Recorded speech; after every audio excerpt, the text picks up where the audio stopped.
Welcome, ladies and gentlemen, to the Council on Foreign Relations meeting with Director of National Intelligence, my good friend Jim Clapper. This meeting is part of the Kenneth A. Moskow Memorial Lecture on Homeland Security and Counterterrorism, which honors the memory of Kenneth Moskow, a longtime CFR member with a distinguished career in the intelligence community. Further details on his life and professional accomplishments can be found in the booklet of today's meeting. I'd like to extend a special welcome to Keith Moskow and to the family and appreciate your support and your being here today. So, usual format, I'm going to begin by asking the questions, and then we will make sure I have left time for members to ask their questions. Why don't we, you've spent a lot of time testifying on Capitol Hill in the last couple of days.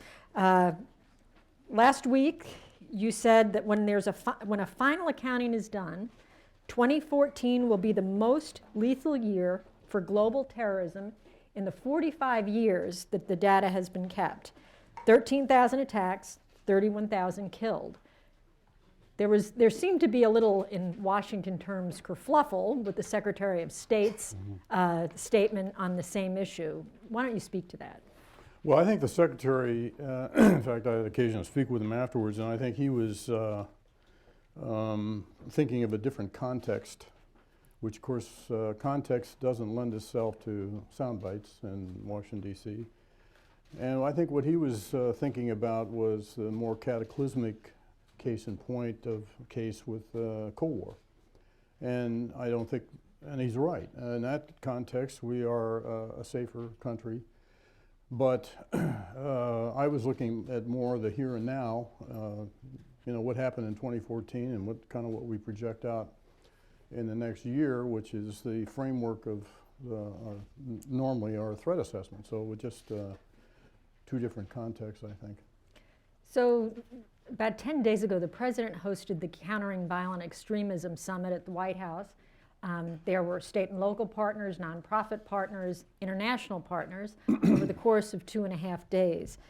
The president sort of steadfastly refused to call it Islamic extremism, but the current threat is not Buddhists or Christians. How do you define the threat? Well, the way I look at this and the way I think about it is the president has a much larger agenda. He is speaking to 1.6 billion Muslims around the world.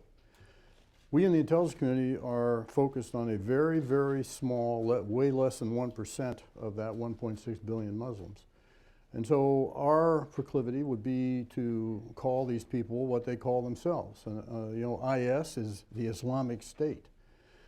So I think our purposes, our missions there, if you will, are a little bit different. But I think in intelligence, we need to be as accurate as we possibly can and call things, in many cases, what they call themselves. And so that's our focus, as opposed to his, which is much broader. Let's talk for a minute. One of the great threats and concerns here in the United States has been about foreign fighters.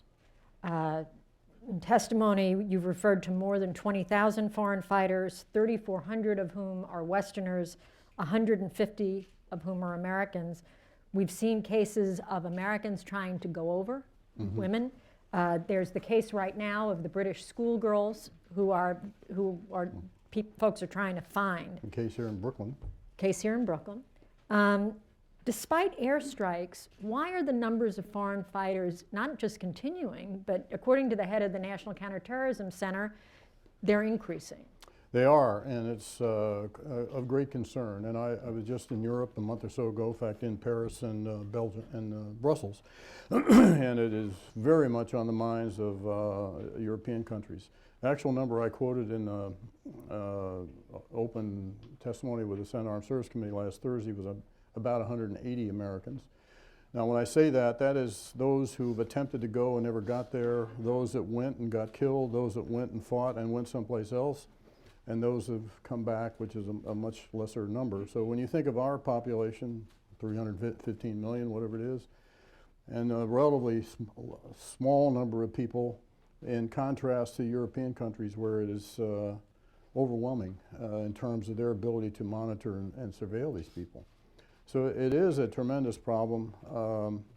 You know, the question is, well, why? You know, what is the attraction? I don't think there's any single explanation for it. There's a combination of factors, emotional, ideological, whatever. But this is a very bothersome concern, and of course it gives rise somewhat to probably the most frequent threat that we hear or worry about, which is the homegrown violent extremist. ISIL particularly is very slick, very sophisticated proselyting and recruiting, they are very astute users of social media, and then, so this is a challenge for us as it is in Europe. Director, you mentioned the small number that come back. What do you estimate of the 150 Americans, foreign fighters, what number of them do you believe have gone and actually come back? On the order of 40 or so, and many of those don't have nefarious purposes. We've since found they went for humanitarian purposes or some other reason that don't relate to plotting. In fact, at this point, we're not aware of any of these people who've returned who are engaged in plotting. But there are plenty of people here, and those listening, I suspect, who are saying, but wait a minute, if you know they went, how is it they were able to come back? And should that be a concern to us? Well, if they come back and they are not involved in plotting or don't have a nefarious purpose, then that's their right and privilege as an American citizen to come back. Now, we heard in the past about another group, not ISIS, but the Khorasan group in Syria, an al-Qaeda affiliate, being a direct threat to the United States. What is the status of our efforts against the Khorasan group? Well, we're watching them as carefully as we can. You know, this is a expatriate group that found its way from Afghanistan, Pakistan. In fact, Khorasan refers to a region there. And they are very focused on plots against the West and particularly us. So we're watching them very carefully. Let me ask you, while we're on the subject of Syria, is it, in your judgment, possible to defeat ISIS in Syria without also targeting Assad? Well, I think the way we're thinking about it now is what's the priority? And the priority for us right now is ISIL, acknowledging the fact that at some point Assad's got to go because, as particularly many in Europe feel, that the magnet for all this extremism that has found its way to Syria is because of him. So I think there's certainly recognition of that, but I think the focus from a priority standpoint right now is on ISIL. But that's not necessarily the view of our Arab allies, who, while they're committed to the air effort, if we want them to contribute ground forces, want Assad to go and want us to target him as well. So how do you keep the coalition together while the U.S. may want to do it sequentially when your Arab allies want you to do it at the same time? Well, this is probably, this gets into the policy arena, and the metaphor I like to use is that the intelligence community is down in the engine room shoveling intelligence coal, and the people on the bridge decide things like that. Okay. Okay. That was elegant. That was an elegant avoidance of the question. Let's talk about FSA for a minute. Clearly, there's been a policy decision to train FSA. Ray Odierno, the chairman, the Army Chief of Staff last week, told Wolf Blitzer that the U.S. military will begin to train the FSA in March. Now, by FSA, you mean Free Syrian Army? Right. The Syrian opposition. Are we confident about vetting, in terms from an intelligence perspective, those that we are training, that they won't have to be a threat against us? The challenge here is going to be the time it's going to take to recruit, vet, and then train people, and then get up to a sufficient military center of mass, if you will, to have real impact. So the issue, at least for me as I watch this, is the time it's going to take to get sufficient horsepower, firepower, however you want to characterize it, that would have a significant impact on the battlefield. Now, let me ask you about, the consequence of this 5-year plus civil war that's been going on is the largest number of refugees and internally displaced persons since World War II. Correct. You read my oral statement very carefully. I can tell. Well, from a counterterror perspective, I worry that's also the largest recruiting pool you could possibly Exactly. create for the future of ISIS and Al-Qaeda. How do we position ourselves to try and thwart that? That is a great concern, and it's something that doesn't get a lot of attention. There are something on the order of 11.4 million displaced people just from Syria alone, which has literally flooded the adjacent countries. There's a huge strain on the likes of Lebanon, Lebanon, Jordan, and Turkey, for example.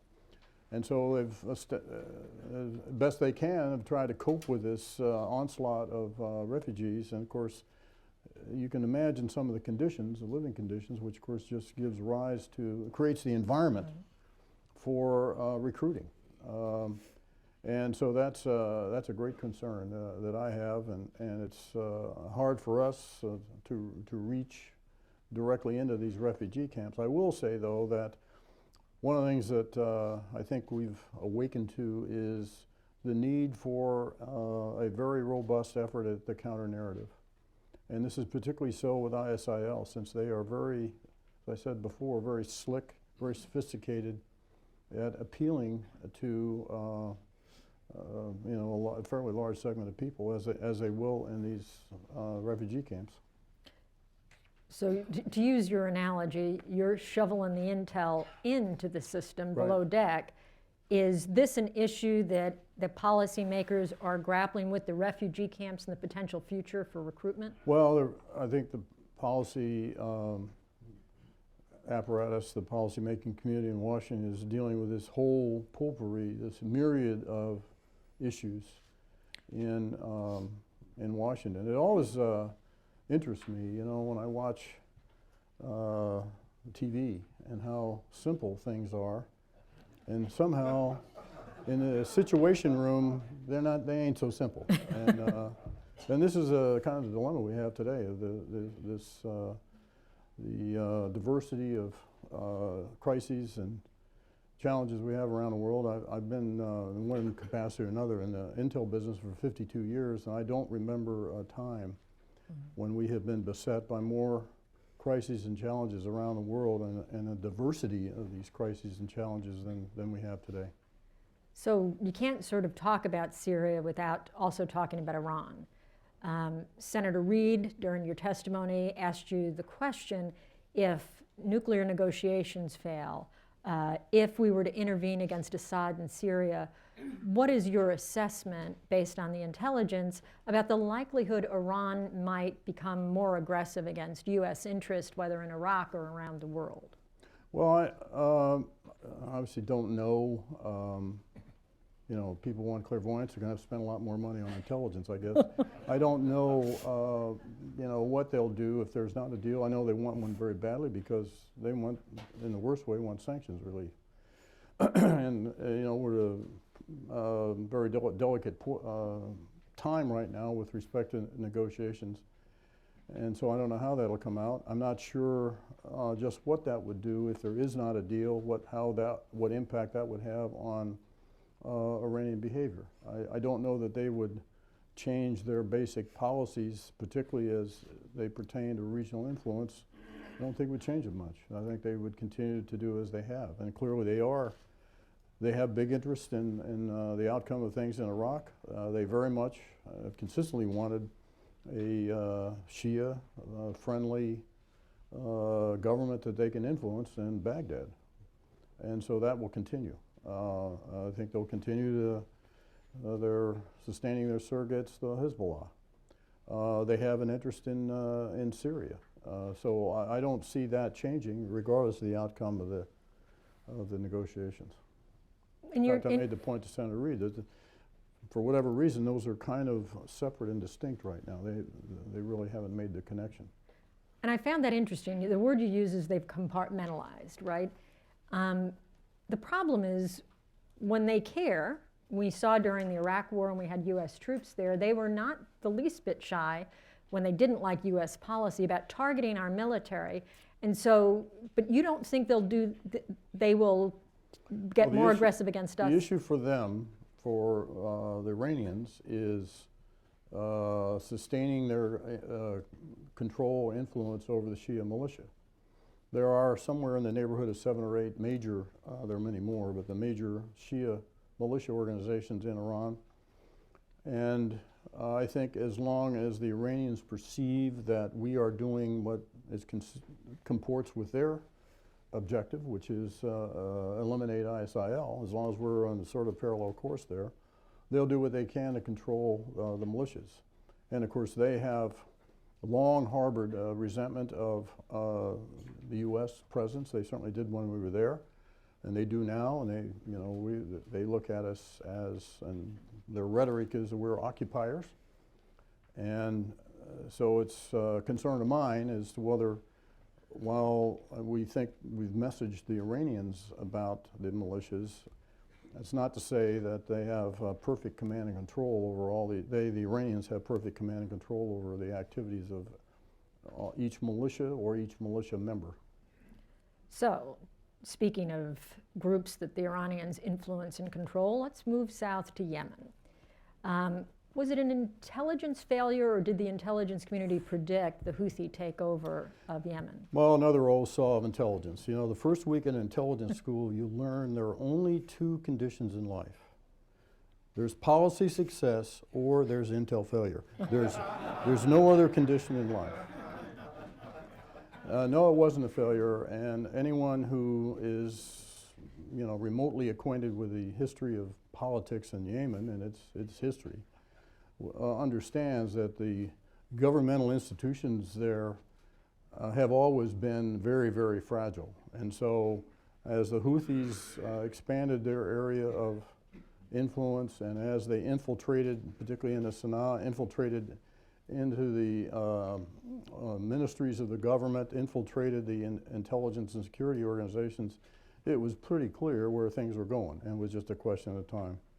And regarding timing, it's been said to me it was sort of the dog that caught the bus unexpectedly, that it fell, that the Houthis gained power in Sana'a more quickly than that's a great question, and here's where the Houthis and the ISIL have something in common, is when it comes time to govern, and they find out that that is not inconsequential undertaking, that's a different proposition.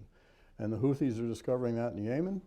All of a sudden now, like it or not, they're responsible for the economy there, which is in extremis. And similarly, ISIL is straining to provide governance and municipal facilities in a place as large as Mosul, for example. So these are 2 common phenomenon that both these groups are experiencing. So let me ask you, there was a development this morning. The Houthi had taken captive a senior Saudi diplomat. He's been in custody for some time. They just released this Saudi diplomat this morning. Are we to read into that? Is he held by the Houthis or AQAP? I thought he was held by AQAP. What my question to you is, what are we to read from the release? Is it, if he was released by AQAP, I think you're right, I'm sorry. Are we to be concerned? Should we be concerned about Saudi interaction with extremist groups in Well, I Yemen? don't know. I honestly don't know what to read into that. We'll have to sort that out to determine the significance. Normally, they will, AQAP, AQIM, these groups will use kidnapping as a way of raising revenue. So exactly what they had in mind there, I don't know. We'll have to sort that out a bit. Well, we know the Saudis have had an incredible relationship and intelligence insight into AQAP. They've helped us thwart attacks. They've been incredible allies, and so clearly they have some insight to... Well, they do, and of course they are very concerned about the rise of the Houthis, the Shia group, which has certainly relations with and gets support from the Iranians. And so in the minds of some, this maybe conjures up another chapter of Hezbollah. That I don't think that's the case. I think the Houthis are much more independent than that. But the Saudis classically have been very concerned about the Houthis, right on their border. And so the emergence of the Houthis as the dominant political force in Yemen is a matter of great concern. And I would emphasize what you said, Fran, about what tremendous partners the Saudis have been and are. Yeah. So let's move now to Russia. There's a whole host of issues between Russia and the Ukraine, but let me start. Nemtsov, an outspoken opposition figure against Putin, was assassinated in broad daylight. It just so happened a snowplow blocked the camera that would have captured the whole thing. Is there any chance that this was not perpetrated by Putin and his allies inside Russia? Well, that's an obvious theory. There are those who, some Russian Kremlin officials have suggested that we did it, just to create, hate and discontent in the political fabric of Russia. So there's a long tradition of that sort of thing. The paraphrase I saw about Stalin: when you have a problem, get rid of the man. No man, no problem. So I don't know. We don't know. We don't have any unique insight as to who did this, and I would venture the history has been we never do find out. Although I'm sure that Putin himself personally is going to investigate. So you were asked during your hearing by Senator McCain, based on the intelligence assessment, we see the Russians arming their forces in eastern Ukraine. Should we, and what is the discussion within the administration on arming the Ukrainians? Yeah, of course, that's a policy thing. But I was kind of prompted, I guess, what's my own view. By the way, the Russians are doing more than just providing arms. They've moved units, particularly last August, and really reversed the battlefield situation there when the Ukrainians were really moving east, and the Russians stepped in and stopped that. I was recently in Kyiv and about a month or so ago, and I was quite struck with the intensity with which the Ukrainians look at this. And so I look at it more as, and I have been an advocate for arming them with lethal defensive weapons, more to bolster their resolve and bolster their morale that, we're with them. But again, this is, as I will reiterate what I said last Thursday, that this is not company policy. This is just me, Jimmy Clapper, speaking. And this is something that's in deliberation right now among the policy community. It won't be an intel call. So there's no question Russia has been persistently aggressive. Crimea, now eastern Ukraine. There are those who would say that there is also intelligence suggesting further aggression in the former Eastern European states, Latvia, Estonia. Mm-hmm. How concerned are you about that, and how likely do you believe that is? Well, first of all, I think, what motivates, what drives Putin, what's his worldview, and I think he's somewhat of a throwback to the halcyon days of the great Russian Empire. That's kind of the way he looks at things. And so on the 22nd of February of last year, when Yanukovych just kind of left suddenly Ukraine, I think he saw an opportunity there, which he'd been waiting for. First, to take back the Crimea, which has always been, in his mind, a tremendous injustice. And of course, he considers the collapse of the Soviet Union as one of the greatest geopolitical disasters in the history of the world. And so you kind of see where he's coming from, and particularly with the special relationship between Russia and Ukraine, which they refer to as Little Ukraine. So this was another occasion, not unlike Georgia. The Russian the number one foreign policy goal of Russia is control of the former Soviet space. And so that's what they did in Georgia, and so it is again here in the Ukraine. Now I do think there is a difference, even in their mind, with the Baltic states, because unlike Ukraine, of course, they are NATO members. So you have the Article 5 thing, which I think does serve as a deterrent. That's not to say, though, that I think the Russians won't be doing, soft power kinds of things, espionage, information operations, propaganda, this sort of thing, which you can, look at Moldova or Transnistria, and they'll continue to do that. So last week, the president announced the establishment of the Cyber Threat Intelligence Center. It is, by my count, will be the 6th cyber center in the government. Actually, more than that. But that's okay. Well, however many there are, why is this one necessary, and what function does it perform that's not redundant? Well, I think for one, cyber pervades so many aspects of our lives, and it pervades so much of what we do in intelligence these days. And so what this element is intended to do, and it's very small, there's not going to be that many people, and what I think we can do is to bring to bear more integration within the intelligence community and our reporting on cyber threats. And I liken it to what we now do with the President's Daily Brief, where we have the responsibility for putting together the ultimate word, if you will, by integrating the inputs and views of the entire intelligence community. And that's our intent with this, our modest intent with this group, is to do a better job of integrating the intelligence picture with respect to cyber threats.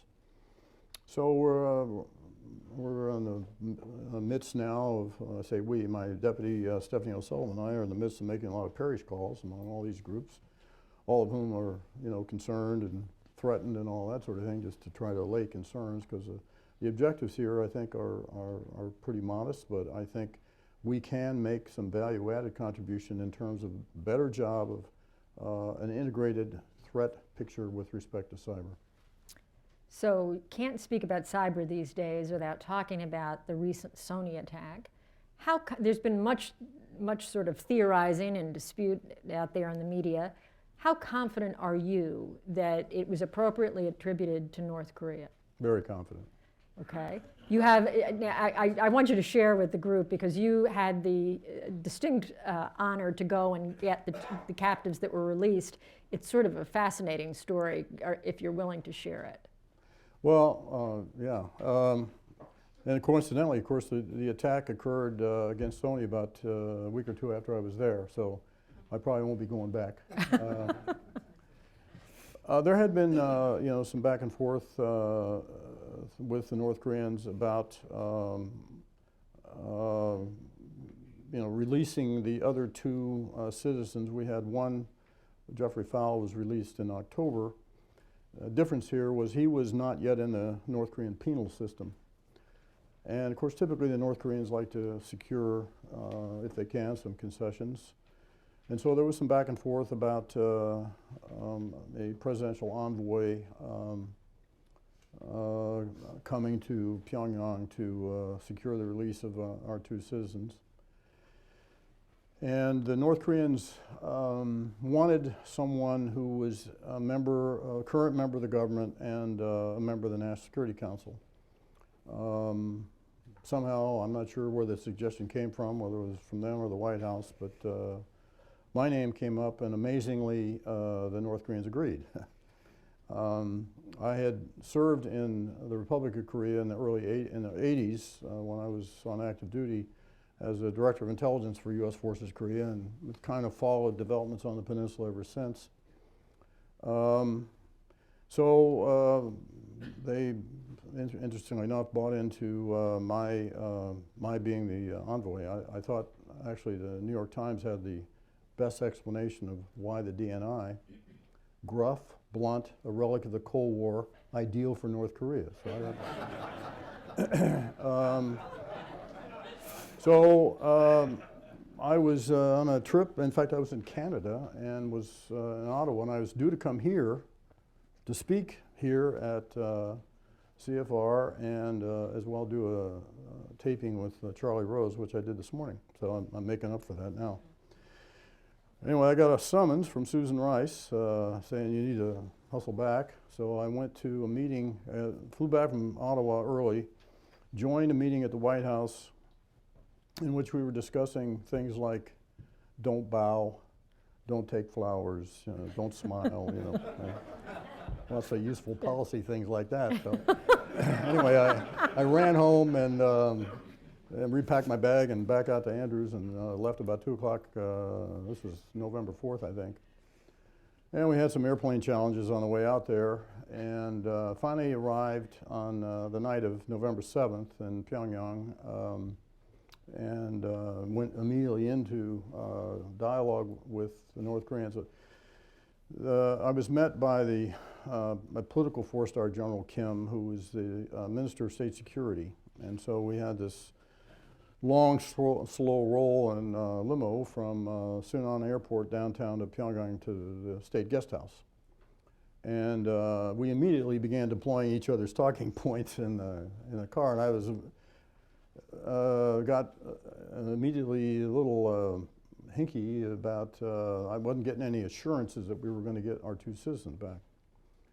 So it dropped us at the State Guest House, which is a very nice place, and then we're met by the official who touted himself as my counterpart, is another General Kim, a military four-star Kim, who is director of what's called the Reconnaissance General Bureau, which is an amalgam between their intelligence and the special forces. And then we back in a limo downtown Pyongyang to a restaurant, a private restaurant, which interestingly enough was over a bowling alley. In fact, I remember I was trying to make light conversation, which they don't do. Well, people in the DPRK bowl, and he wasn't having it. So anyway, we went to the restaurant, and very nice. And having served in Korea, and developed a liking for Korean food, and this marvelous 12-course meal, and best kimchi I've ever eaten in my life in North Korea.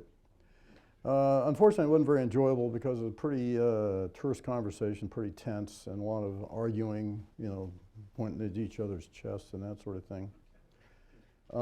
Do we think that's why you got stuck with the check? No, they don't like us, they like our money, it's, I guess. Anyway, so at the end of the evening, I did have a letter from the president, which didn't say a great deal other than just, officially authenticating me as his representative, and it would be viewed by the U.S. government as a positive gesture if they released our 2 citizens. So since they didn't hand me a schedule or agenda or anything when I got there, we deployed the letter with the RGB director and back to the State Guest House. And the next day we just kind of hung out, waiting around for them to do something. I did ask, we had a doctor with us, and I did ask if the doctor could visit the 2 citizens, which they did agree to, although instructed the doctor not to say anything to either of our citizens about the possibility of them being released. So about 11 o'clock, we're just hanging out, and it's not like you can call a cab or something and drive around. This representative of the Minister of State Security came to the State Guest House and informed us that I had been demoted, that they no longer considered me a presidential envoy, since I was there simply to, gain the release of our 2 criminals. Moreover, they could not any longer guarantee the safety and security of me or my small party. Thanks. So, what do you do when you're killing time? So we had lunch. Hung around. About 3 o'clock, 3:15 in the afternoon, the same gentleman came back and said, you got 20 minutes, pack up, check out, get out of here, we're leaving. So we piled in the vehicles, took us downtown to the Koryo Hotel, which is a pretty nice hotel in Pyongyang. Escorted us upstairs to a room about half the size of this room, and in the middle of the room was a racetrack-shaped table. On one side were 3 or 4 North Korean officials who were, I found out later, representatives of the North Korean prosecutor's office. On the other side were 3 or 4 chairs for me and a couple of people with me. So we're just sitting there. It seemed endless, but it was probably only 20 minutes, and no one's saying anything. You hear a pin drop, and they're staring at us, and we're staring at them. And that's the first time I actually saw our 2 citizens, Bay and Miller, who were in their prison garb. So we didn't talk to them or anything. And then finally, the door opens, and in enters the aforementioned Minister of State Security, the gentleman that met me the night before. You know, we all stand up like he's a judge or something, and he comes in and they read a proclamation, which included a litany of the heinous crimes that our 2 citizens had rendered and performed, and the generosity of the DPRK government for allowing that they would grant amnesty at the request of the president. So, and of course that was translated, and at the end of it, Minister Kim turned to me and said, well, I hope we can have more dialogue in the future, but not about your criminals. And I said, thanks. And they all walked out. We got our guys, and they changed clothes in the hotel and out to the airport, and we left. And I must say that we had to stop several places on the way back, but got to McChord Air Force Base about 8:30 Saturday night, the 8th, I guess it was, and I went up in the cockpit and just watched the family reunions, which was actually gratifying and very emotional to watch that.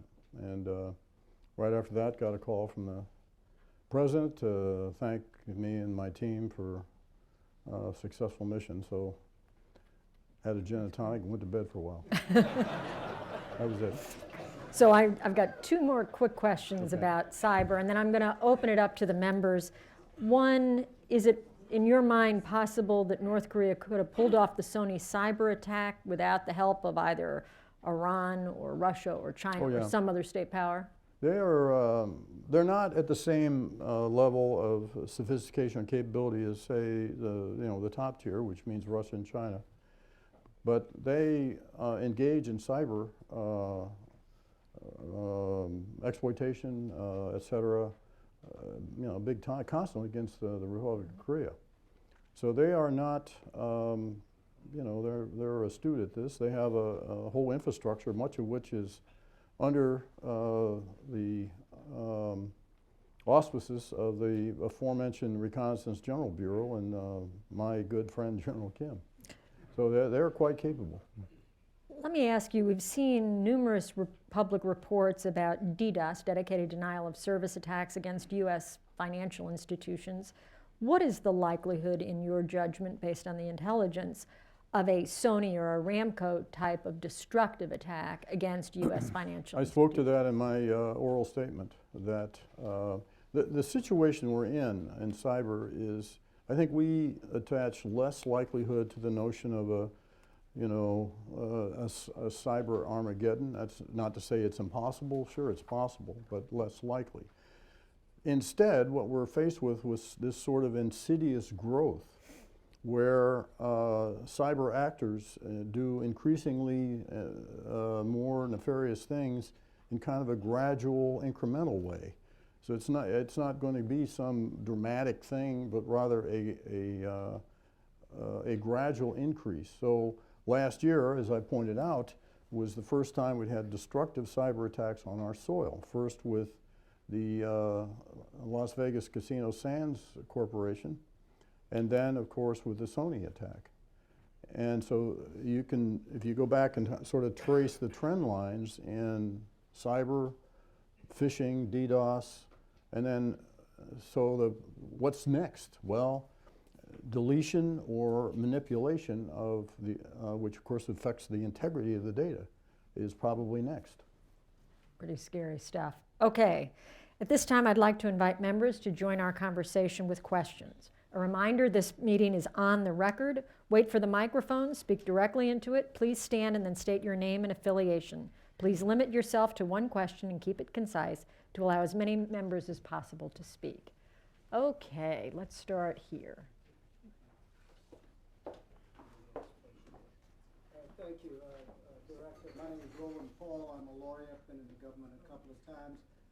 Absolutely thrilling story of your trip to North Korea, I might add. My question relates to Syria, though. According to the press, there are 40 to 80,000 Syrian rebels who are not affiliated with ISIL or Nusra. Could you credit that order of magnitude, or and also tell us what might be the U.S. Government relationship with those groups? Well, first of all, these numbers and estimates get tossed around quite a bit. I was asked about that during my hearing with the Senate Armed Services Committee. So I think the first thing is just to tell you flat out, we do not have a Census Bureau door-to-door survey fidelity on these groups. I wish we did, but we don't. There are, by one estimate rendered last year, some 1,600 of these opposition groups. So determining their size and capability, and importantly their ideological or political leanings, is very, very, very difficult. So all of these numbers that you hear are, we do our best from a variety of sources to assess the composition of these groups and their leanings, but this is a very, very difficult thing to do. So there are some portion of the oppositionists who are regarded as moderate. Moderate these days is increasingly becoming anyone who's not affiliated with ISIL. And so we're attempting to engage with them, and that's the whole point of the train and equip proposal project that the Department of Defense is gearing up for, is to vet, recruit, and train and equip oppositionists in sufficient size and capability to actually make a military difference. And so one of our challenges is, again, the recruiting and vetting part. And so we pick people that not only are moderate, whatever that is, but also we have to be sensitive to complying with the rules of international rules of law, which in this environment is a pretty tough order.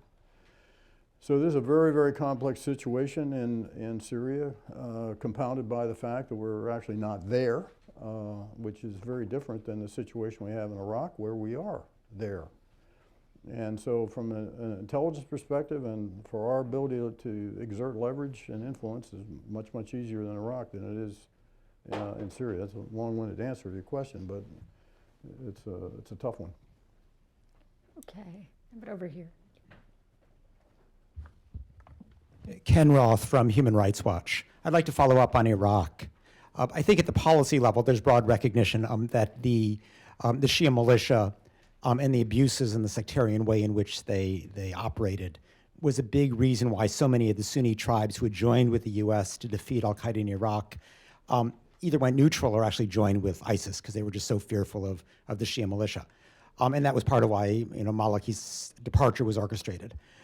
Today, the Human Rights Watch people on the ground still find the Shia militia engaging in what you might call ethnic cleansing as they take various Sunni villages. And my question to you is, what are the prospects of a non-sectarian, rights-respecting Iraqi military emerging? When do you see that happening so that Iraq isn't dependent on the Shia militia? Well, I think you start from the premise that Iraq is inherently sectarian. That's just the nature of the country. The country of Iraq is somewhat of an artificial creation going back to colonial days.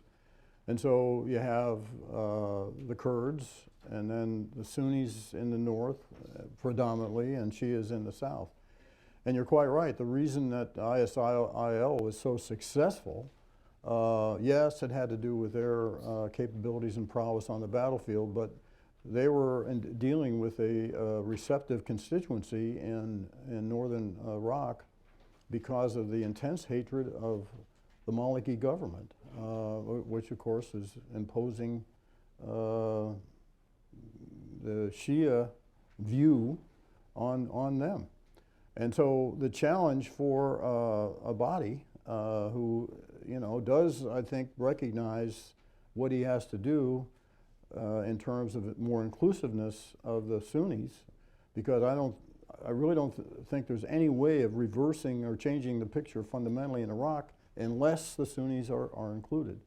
And unless that's done in a way that's compelling and convincing to them, and so far that's been a struggle.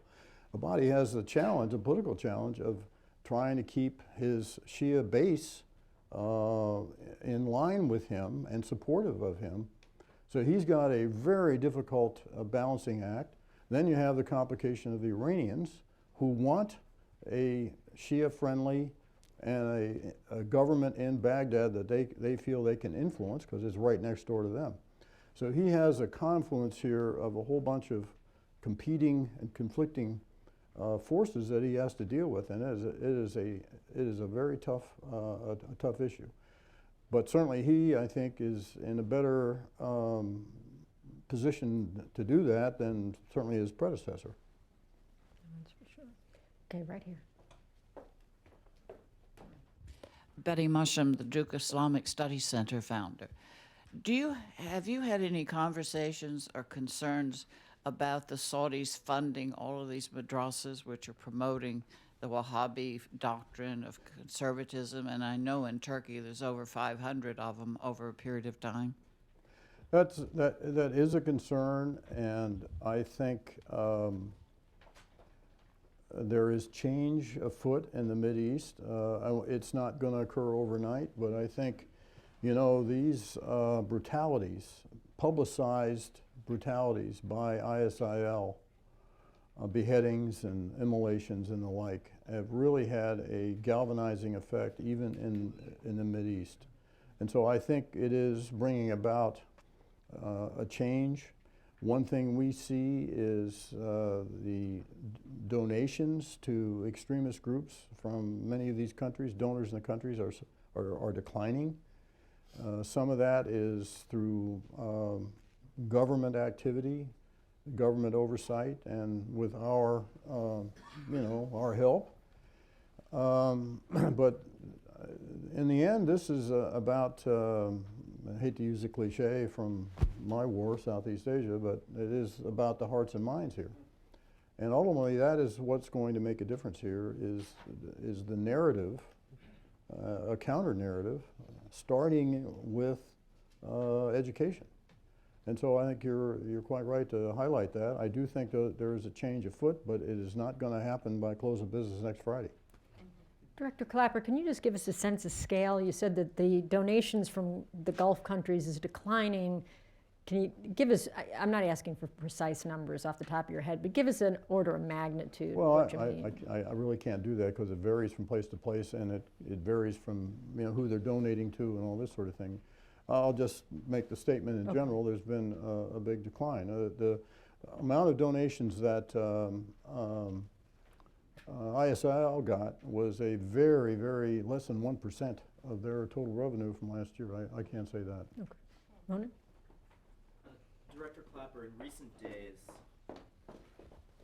thank you. In recent days, the government reauthorized the telephone metadata collection program through June 1st, when there's the sunset date, obviously, of Right. Section 215 of the Patriot Act. What do you want to see happen after that? Well, what we have agreed to, Attorney General Eric Holder and I last September signed a letter saying that we supported the notion of moving the retention of the data to providers. And in a bill that was actually came out of the Senate from Senator Leahy. So we've signed up to that. I think that's the only thing that's realistic if we're going to have this at all. In the end, the Congress giveth and the Congress taketh away. So if the Congress, in its wisdom, decides that the candle isn't worth the flame, the juice isn't worth the squeeze, whatever metaphor you want to use, that's fine. And the intelligence community will do all we can within the law to do what we can to protect the country. But I have to say that every time we lose another tool in our toolkit, it raises the risk. And so if that tool is taken away from us, 215, and some untoward incident happens, which could have been thwarted had we had it, I just hope that everyone involved in that decision assumes responsibility, and it not be blamed if we have another failure exclusively on the intelligence community. And just to be clear, with the private providers maintaining that data, do you feel you've lost an important tool? Not necessarily. It will depend, though, on, for one, a retention period. I think, given the attitude today with the providers, they will probably do all they can to minimize the retention period, which, of course, from our standpoint, lessens the utility of the data, because you do need some, and we can prove this statistically, you do need some historical data in order to, if you're going to discern a pattern. And again, you know, 215 to me is much like my fire insurance policy. You know, my house has never burned down, but you know, every year I buy fire insurance just in case. Lady all the way in the back, last row. Hi, Celia Mendoza, Voice of America. You mentioned there is a lot of threats that we have to be aware of. Venezuela right now is in a very dire situation, and they have close relationships with Iran, with Syria, as well as with Russia. How you see the relationships between the United States and the intelligence that you're gathering, especially with all the accusations made by the government of Nicolas Maduro against the United States? You're talking about Venezuela? Venezuela. I couldn't hear.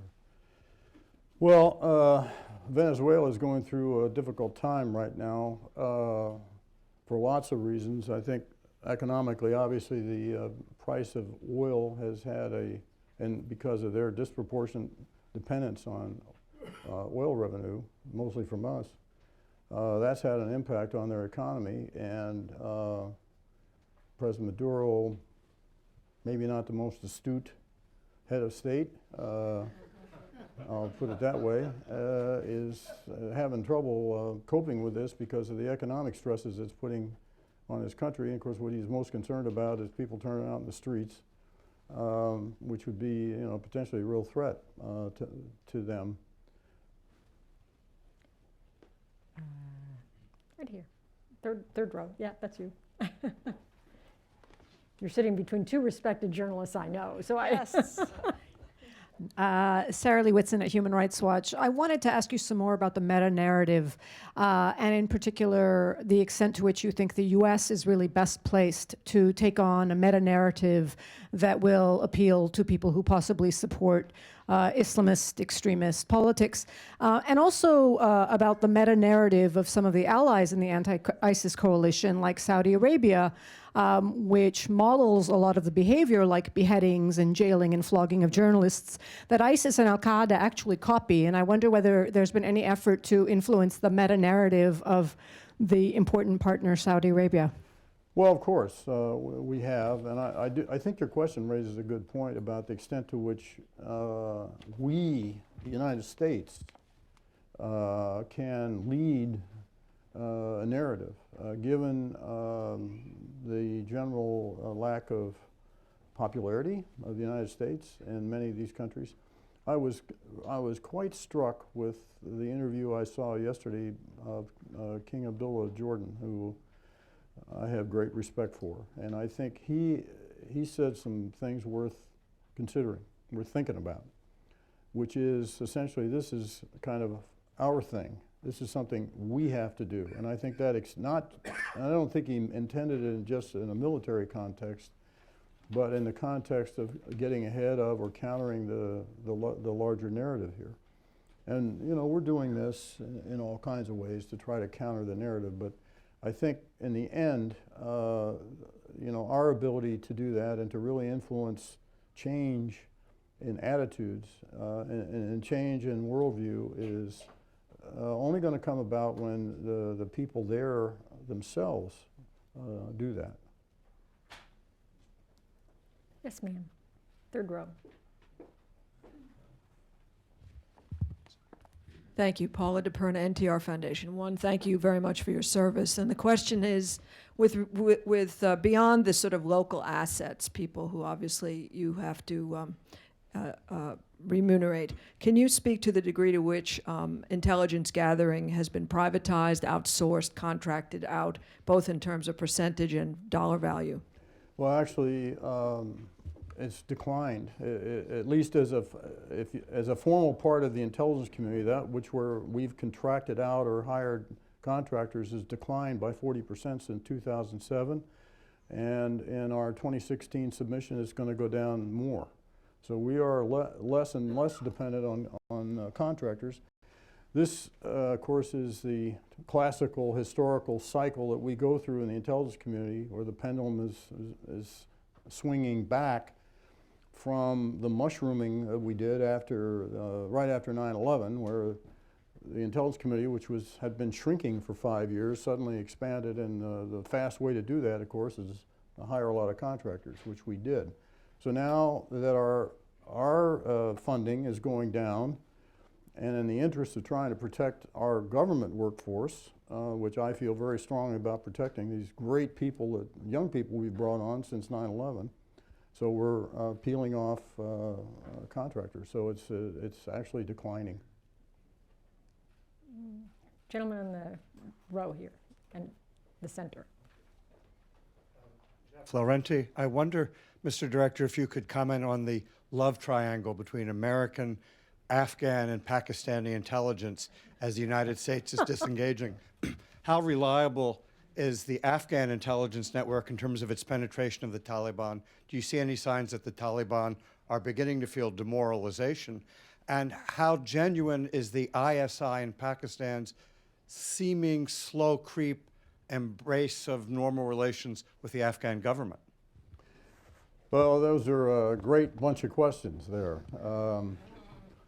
I think, you know, I start this from the premise that every country, no matter who it is, and I've dealt with a lot of them from, you know, intelligence perspective, you know, they start from the premise of what is in their national interest.